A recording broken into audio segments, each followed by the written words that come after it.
আপনারা তো এই মাঝারি মানের অভিনেত্রীকে চেনেন, যিনি অভিনয় দিয়ে কখনো সমালোচনায় না আসলেও বিভিন্ন সময়ে উল্টো পাল্টা কথা বলে সমাজের সুশীল শাস্তি গিয়ে মাঝে মাঝেই সমালোচনায় আসেন।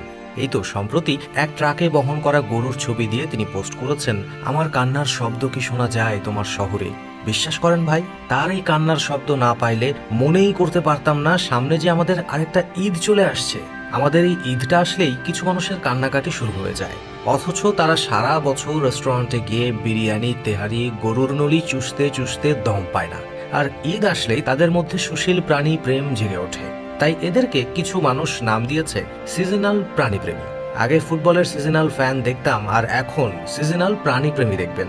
আমাদের কম দামি অভিনেত্রীও একজন সিজনাল প্রাণীপ্রেমী, কেননা তিনি একবার বলেছিল তার পরিবারের সবাই নাকি গরুখোর। তিনি মাঝে মাঝে সবাইকে ভিন্ন রকমের গরুর মাংস রান্না করে খাওয়ান। শুধু তাই না, কখনো কখনো সে বন্ধু বান্ধবের কাছে তেহারি ট্রিট চান, আবার কখনো কখনো রেস্টুরেন্টে মজা করে মিট খান। কিন্তু ঈদের আগে রাস্তায় বের হলে প্রাণীর কান্না শুনতে পায়, তাছাড়া অন্য কোনো সময় কান্না শুনতে পান না। ভাইরে, সারা বছর বিরিয়ানি, তেহারি আর গরুর নলি চুষে যাওয়া ব্যক্তিরা কোরবানির ঈদ আসলে কিভাবে প্রাণীদের কান্না শুনতে পান, এটাই তো আমার মাথায় আসে না। সারা বছর যখন তারা রেস্টুরেন্টে গিয়ে গরুর মগজ ভাজি খায় আর ফেসবুকে শো অফ করে বেড়ায়, তখন কি তাদের কানে এই পশুর কান্না শুনতে পায় না? আমার বন্ধু আর এই মাঝারি মানের অভিনেত্রীর মধ্যে অবশ্য একটা মিল রয়েছে।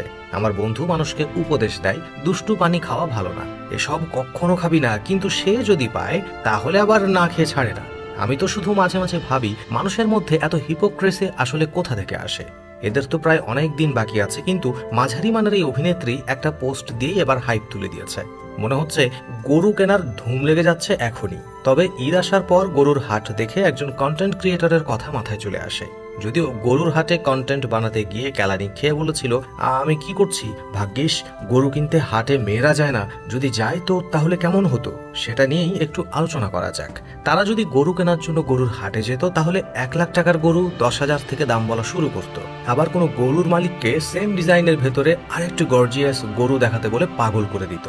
আবার কেউ কেউ তো পিঙ্ক কালারের গরু না পেলে গরুই কিনত না। এভাবে গরু খুঁজতে খুঁজতে দেখা যেত ঈদের দিন পার হয়ে গেছে, কিন্তু তাদের গরু কেনা শেষ হয়নি। তাছাড়া এখন তো নাকি অনলাইনেও গরু সেল হয়। অনলাইনে গরু অর্ডার করার পর যদি গরু সঠিক সময়ে না পাওয়া যায়, তাহলে কেমন হবে একবার ভেবে দেখেছেন?